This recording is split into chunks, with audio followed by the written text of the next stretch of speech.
Okay. Thank you, Jarno, and thank you all for coming. I'm very glad to see so many people being interested in China again. The interest in China is rising, I've noticed, and it's really good to be here again, especially since I was here 2.5 years ago. Let's see. So 2.5 years ago, and people that have been to China, they know that in 2.5 years, everything changes in China. So what I've been telling you 2.5 years ago, it's completely different now. But I quickly want to sort of summarize what I was talking about 2.5 years ago, and that's, I was talking about WeChat. So who was here when I was talking about WeChat? Some people here. So you might remember this slide where I've shown, this is like a Western telephone, and Western telephone is chock full of different apps, and all of these little apps do one thing very well. But if you look at this phone, you could do everything on that telephone in China with WeChat, with one app. I'm not going to repeat myself, but if you want to see this story, it's available in the video archive of SMC050. It also doesn't mean that the Chinese people only use one app. They use lots of apps, but they are very used to having lots of functionality within one small little program. In this case, that's WeChat. This has resulted in China in an enormous popularity over the years, and they just crossed the 1 billion user landmark at the beginning of this year. Now, I have to say that there's a couple of there's actually more users than there are smartphones in China, which is explained by companies that have also got an account, and some people outside of China that are also using WeChat. Most of them will be Chinese people or people that are doing business with China. But in China, it's omnipresent. If people have a smartphone, 99% sure that they are also using WeChat. So I've been talking about WeChat, but there's another very interesting app, and that's called Alipay. And the thing is that these two apps, Alipay and WeChat, they have facilitated mobile payment in China. And if I say that the Chinese world has completely changed within the last 2.5 years, that is really true, because it used to be a society where everybody paid with cash, and now everybody is paying with mobile phones. Mobile payment, and I'll show you how that works. So these two apps are quite comparable, and you'll see that if Tencent, the company behind WeChat, comes up with a new functionality, within a couple of weeks it will also be available in Alipay, and the other way around as well. So there's complete copycatting taking place in China as well. If you look at the mobile payment market, around the time that WeChat came with their WeChat wallet, with their digital mobile payment wallet, the market has really exploded. Alipay was already invented in 2004. It used to be more like an online payment app, an online payment platform, but they also came at the start of this decennium with their mobile payment app, and they both have basically created the market for online payment or mobile payment. So if you nowadays go to a supermarket in China, you simply hand over your telephone and they scan the barcode on your telephone, which you create with Alipay or WeChat, and you have made your payment. But even in the smallest little shops, like a small noodle shop, you go and eat in a small noodle shop. This is one that I found outside a bus station in a small town, and there will be a QR code printed and pasted on the wall. And you simply scan that QR code to make a payment to the owner of the noodle shop, because it will transfer the money from your WeChat account or your Alipay account to his account. And if you go to a temple, it's not even necessary to bring any cash money anymore, because on the altar or on the shrine, the Buddhist shrine, there will be a QR code which you can scan to make a donation to that temple. So a couple of examples of how this has changed. Now, especially in the cities, and these are figures from 2017, especially in the cities, this has resulted in currently more than 90% of the people prefer to pay by mobile payment. And a lot of people don't really carry any cash on them anymore. It's different in the countryside. This is a beautiful village that I visited last year in August called Demon. And only in those kinds of places, only about 70% of the people are using mobile payment. Why? Because the people that live in these villages are mostly older people, and their grandchildren, because the children have actually moved to the big cities to work there. And as you can imagine, those small kids and grandparents, they are a lot less tech savvy, so they will be using mobile payment less often. But if you go out on the street nowadays, you can really see the extent to which mobile payment has occurred in China. So this lady, this is a lady that I used to normally go to in the morning to get a jianbing. This is a jianbing. It's my favorite Chinese breakfast. It's like a pancake with all kinds of potato and spicy sauce in it. And you used to pay a couple of years ago by just throwing some cash into this little bucket here. But nowadays, you can simply scan the QR code on her telephone that she's got hooked up to a power bank and pay for that pancake, for that jianbing. The same thing happens with this guy that I met in April, and he's selling sweet potatoes, roasted sweet potatoes on the street. And this guy as well, you don't need any cash for him. You just scan the Alipay or the WeChat QR code.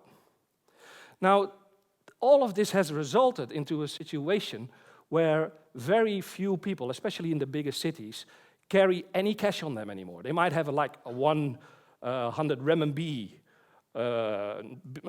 banknote in their wallet, which they never touch, but they rarely use cash, and it means that they rarely have like small coins and small change with them. So what does that mean in China when you're a beggar? So nobody can give you his small change anymore. So as a beggar, you also need to have your own QR code. And for those people that still have cash on them, they can still put it in that little tin there. But even beggars nowadays have their own QR code.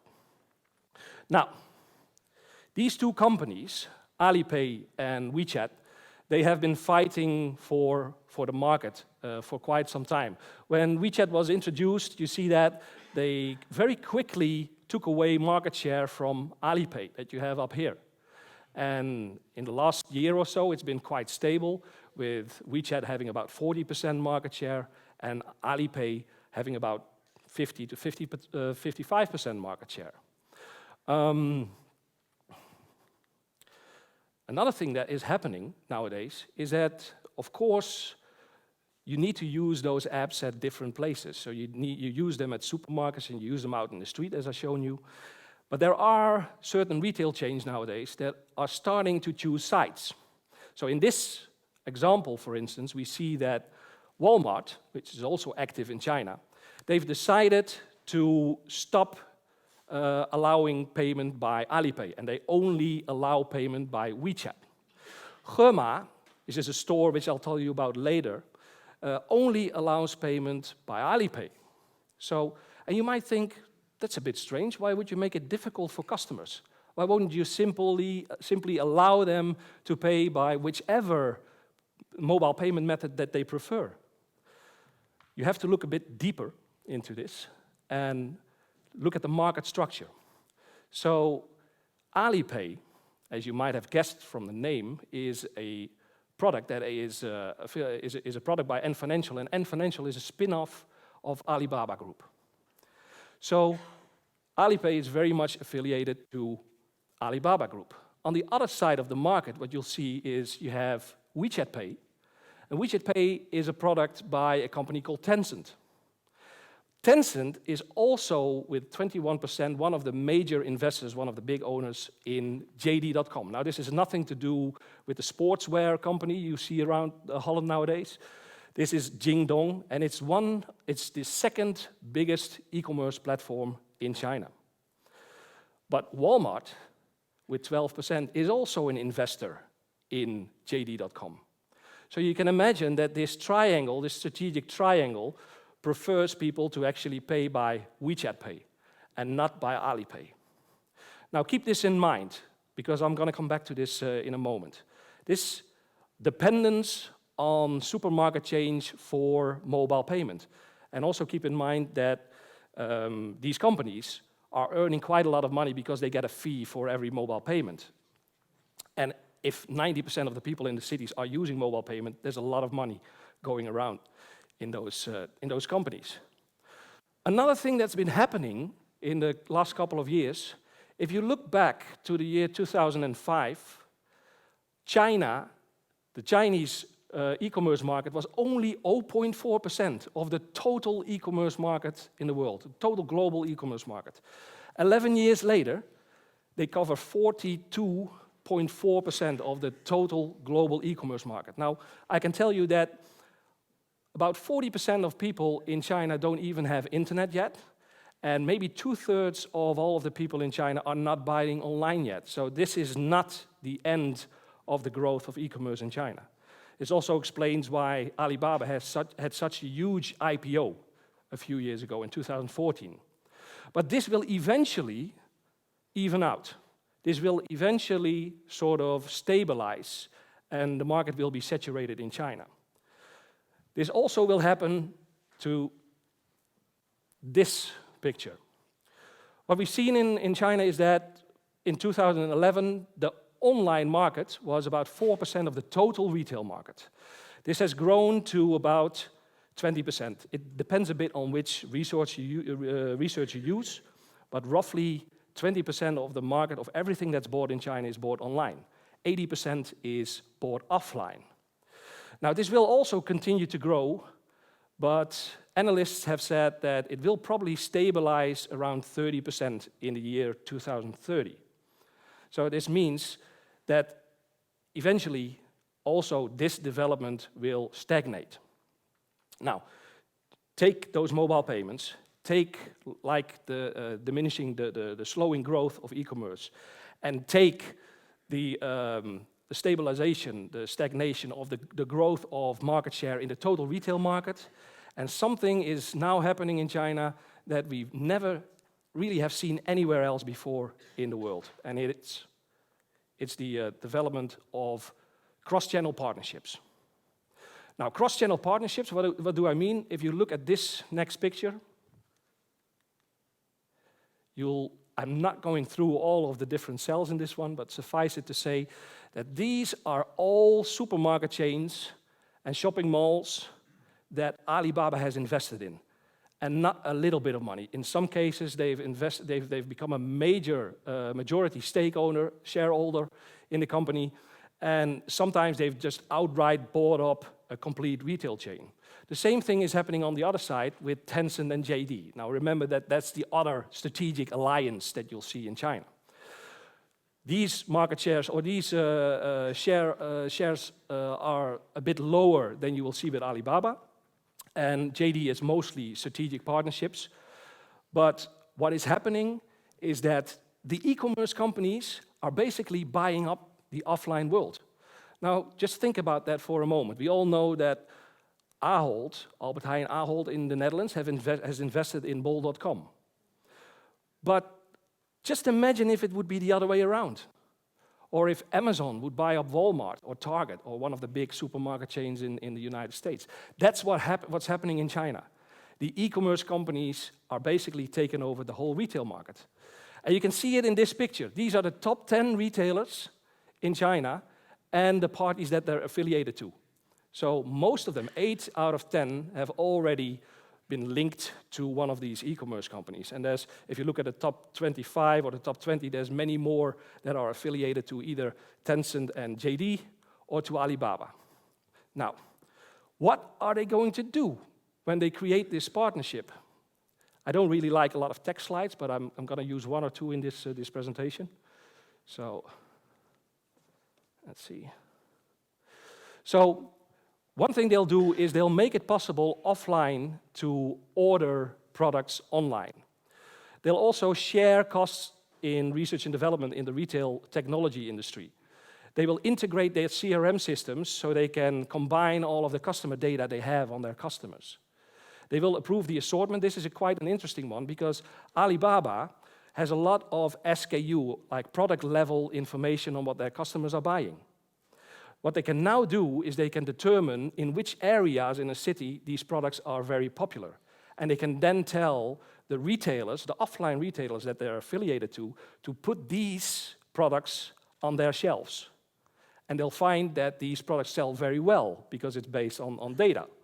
So they will optimize the assortment of these shops. Payment methods, well, we've seen that. So they will implement Alipay or WeChat Pay or choose one of those sites.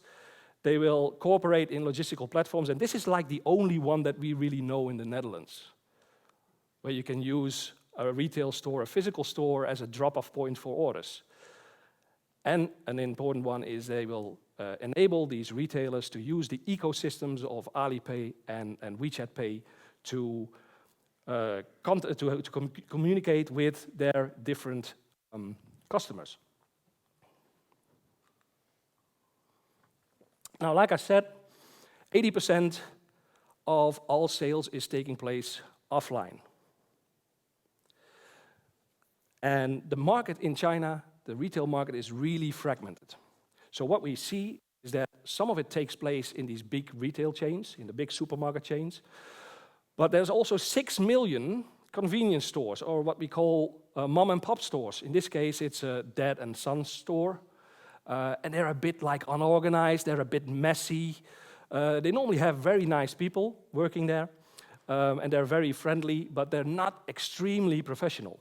So what Alibaba is doing is they are taking these chains and they give them a complete makeover. So in this case, they are upgrading it to a Tmall store. This is a logo of Tmall, and Tmall is one of Alibaba's big e-commerce platforms.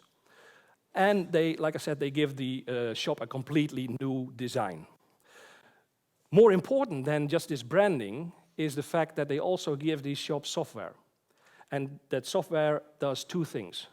One thing, it channels all of the purchasing of these shops to Alibaba platforms, Alibaba wholesale platforms. So instead of buying at different suppliers, everything is now bought with Alibaba. And more important, these small shops are now also supplying customer data on SKU level, on product level, data that Alibaba has never had before, which they are now getting from the retail stores and from these small convenience stores. So Alibaba is building up their customer knowledge and getting more coverage of data that also happens offline. And this is what we call new retail. So new retail is, if you have a definition, it's the seamless merger of online and offline retail. And it's really different from what we are doing, what we call like multi-channel or omni-channel, because what you see happening here in the West is Coolblue might open a couple of shops and thereby be multi-channel.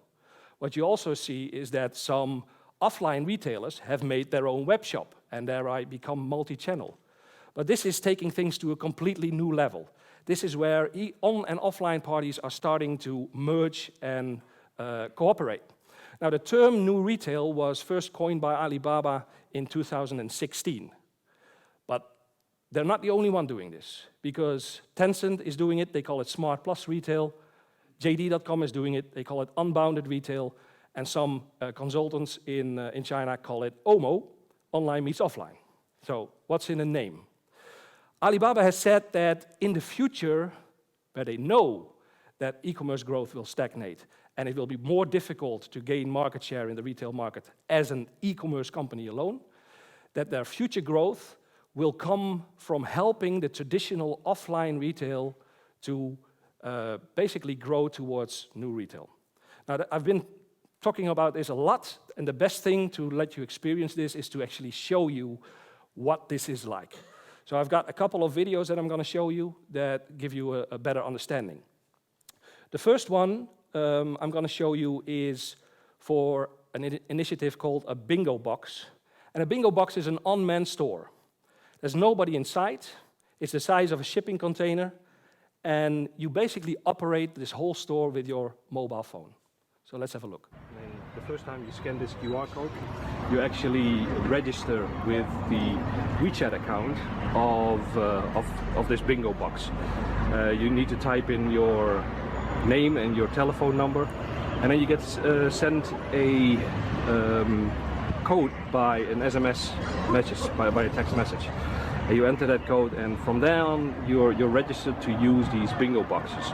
The second thing you do is to go in, you scan the QR code. So you go into your WeChat account, Discover menu, and you scan the QR code. Now, once you scan the QR code, which I'll show you, so when you scan the QR code, you are allowed into the store. Now, in the store, it's nice and cool in here. And what you'll find is you'll find several fridges. This one is selling all kinds of different ice cream. You have different types of snacks here. If you feel the urge, you can buy some condoms or maybe even some sex toys, which is an interesting thing to find in this store. But as you walk around, like as you can see, it's not very big, but you can even buy umbrellas. There's different types of snacks that you'll find here, and there's all kinds of drinks that you have here. So, just taking a Magnum from the fridge, and then I go to this machine, and this machine instructs me to first scan the item. So there's of course a barcode on it, and I hold it under the scanner, and then I put it on the side. And it invites me to pay by either Weixin, there's WeChat, or Alipay. So what I do, I choose WeChat because I normally use WeChat. So what I'll do now is I'll show you what happens when I scan the code.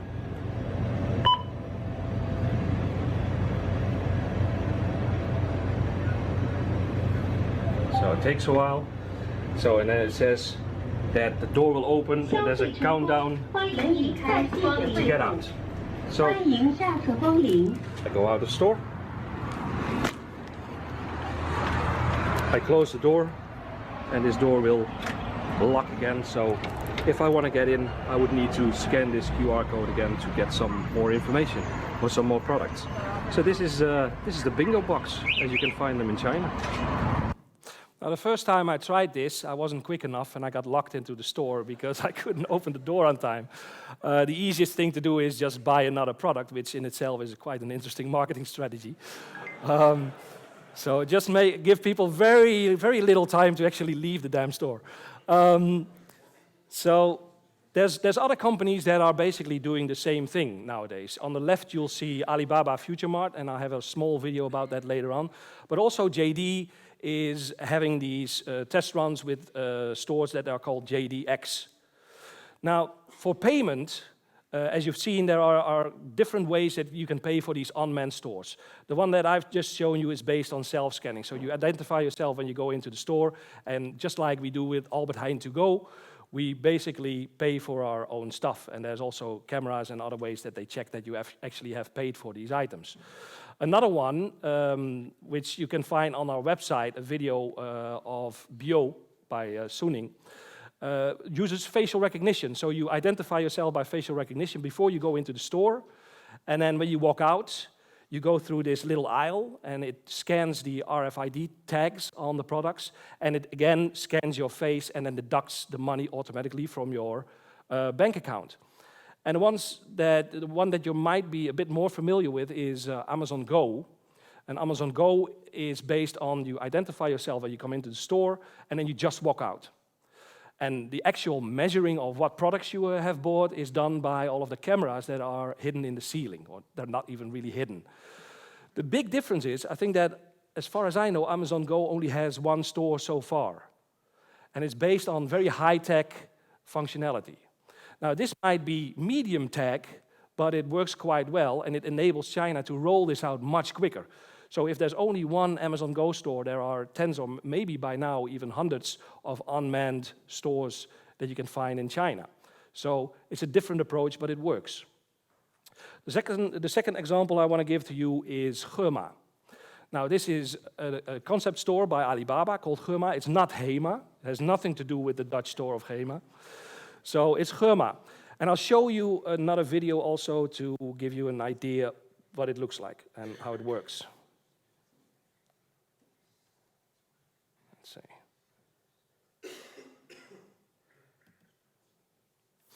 Okay. So Hema, you see it more and more in the big cities. The hippo is their logo, and you normally find it in the basements of shopping malls. You walk into this store, and you'll find a lot of different products, a lot of foreign products, a lot of packaged products, but they're most famous for their fresh seafood products. Now you can walk into the store and just select whatever you want to buy and take one of those fishing nets and take it out, take it to the cashier and pay for it. As a matter of fact, you can pay for it by self-scanning. But you can also do something else, which is quite remarkable. Because if you walk up to this little fellow and say, well, that's a tasty-looking fellow, I'll have a piece of him. Some products are not the cooking, but there are products can be cooking in the shop, which is Chinglish for they can prepare it for you in one of those kitchens. So they first clean it, and then they'll hand it over to one of those restaurants where they prepare the food that you've just selected. And you can sit down in the restaurant and consume it there. So, a restaurant and a shopping mall. In the ceiling, you see these fishing nets, which have nothing to do with the seafood, but they're to prevent these bags from dropping on your head. And these bags are put into this conveyor belt system by the staff of Hema. And you might think there's an awful lot of people stocking the shelves, but they are actually not shelf stockers. They are order pickers. What they do is they collect the orders from people that are shopping online with Hema. So they run around the stores and they put it in these little bags. They scan things, they put it in the bags, and they put it into this conveyor belt system, which you'll see running through the whole store. And that's what these nets are for, because you probably wouldn't want one of those bags hitting you. It goes next door, and next door there's a whole army of kuaidi, of couriers, waiting for this to arrive so they can deliver it to the customer within 30 minutes. So, they probably don't all look like these, but this is how they show it to you. People use an app to buy from home, to buy online, but you can also use this app in the store. Because, as Rohi might tell you later on, there's a big distrust in the safety of products in China. So if you are in the store, you can scan the barcode on the product, and you go to a landing page in the app that has a lot of information. You can even send it by social media to, in this case, my wife. Honey, are these the eggs you want tonight? And it has much, much more information to create that trust. It's got product reviews, it's got information on having home delivery of this product. It will give you a lot of information about when these eggs come into the store, where they come from. So you'll see a picture of the farm where the chickens are, that lay these eggs. Certificates of origin. It will have recipes, what you can make with these products, and it will also have a lot of information about similar products if this is not exactly the one that you are looking for. And this is the essence of Hema, because it's really not just a supermarket. It's really not just a restaurant in a supermarket. It's a concept to create trust with the Chinese consumers that have a very high distrust in products because of all of the food safety scandals that have been happening in China over the years. So if you nowadays go to the big cities in China, you'll find that, you'll find that the first Hema store was opened in 2015, but there are now already 59 Hema stores around 13 different cities. And what Alibaba is trying to do with these stores, they try to get the percentage of online orders up to 80 to 90%, because they found that when a store reaches that level, it's highly profitable. So the first store that they've made that became profitable when they hit the 70% of online orders. So what they want people to do is they don't really want you to come into that store all the time. They want you to come in, try it out, have some fresh seafood prepared, have trust in these products. Maybe you come back a second time, but the third time you'll just sit at home and order from home, and you'll have it delivered to you, instead of the hassle of having to go back to the store. Now, if you look at the city of Shanghai, and you look at these dots, they are all Hema stores. And if you take into account that each store has a service radius of about 5 kilometers, where they deliver within half an hour, you see what Alibaba is doing. They are basically covering all of the residential areas with these Hema stores, and they are planning to open hundreds of them across China. Now, a successful concept like this is very quickly copied in China as well. So you'll find Tencent and JD are cooperating with Yonghui, and they basically have the same concept as Hema now implemented at the Yonghui stores. JD made a fresh supermarket brand called 7 Fresh, which is an exact copy of Hema. And even another Alibaba invested company, Rizzo, is also having the possibility to select products and eat them in the store where they are prepared for you. I've been to this one in Shanghai. There's not many people there because they probably all go to the Hema one. More interesting even, now remember that I showed you at the start that Alibaba is investing in all of these different big retail chains in China. They are now rolling out the Hema concept to those same stores. So in this case, you'll find in RT Mart, you'll find the Tmall logos, but more interesting, you'll also see the conveyor belt system that we've seen before here, now also present in that store. So they are rolling out this successful concept to other stores within China. Now, if you sum up new retail, as Alibaba calls it, there's certain building blocks. It's all built around technology, all built around AI, all built around big data. And one of the building blocks is enabling you to order offline or online if you're in an offline location, so connecting on and offline. So that might mean that you buy in the store, but you actually have it delivered, so you don't have to carry that around into the subway system, for instance. But it could also mean that you have a lot of products in the long tail, which you can see on the screen in the store, and order it there and have it delivered again to your home. There's optimization of the logistical chain. Well, I've given the example of Alibaba predicting which products might be very popular in a certain area. There's retailtainment, adding a lot of entertainment to old-fashioned retail, making shopping more fun again. And there's these intelligent self-service concepts like unmanned stores and a lot of facial recognition that China is testing with at the moment. Now, to see all of this, I could talk about this for the whole evening, I won't, but what I've done is to show you some of the examples of this technology. I've made a 4-minute compilation of some different promo movies so you can get an idea of what is going on in the new retail space in China.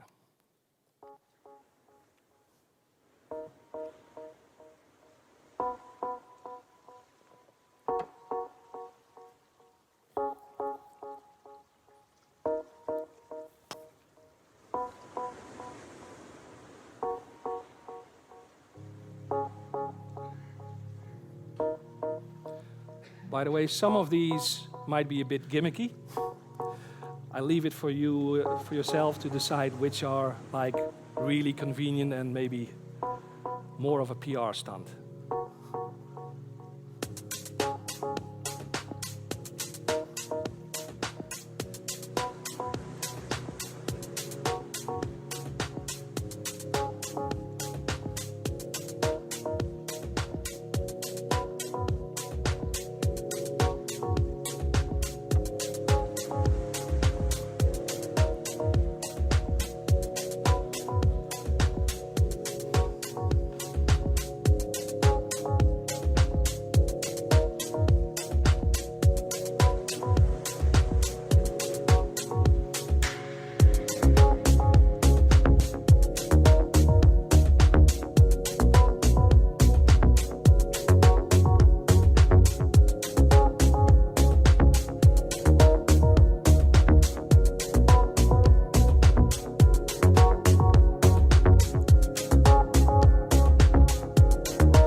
Is this the future of retail in the Netherlands? I don't know, but it definitely is in China. As a matter of fact, Jack Ma has said in 2016 when he introduced new retail, he said, in the future, there's not going to be any more online and offline. There's just going to be new retail, a complete integration of the two channels. Now, if you want to know more about this, leave your name card or just a piece of paper with your email address on it in the little Chinese box over there. I'm currently working on a new product, a new service where I take people to China to actually show you all of these things that are going on there. And my first victim will be Jarno himself. So if he actually comes back, you might want to try the same thing. I also send you 4 ebooks. I'll send you more in-depth articles about new retail, more videos, and I'll keep you up to date about everything that's going on in China. Thank you for your attention.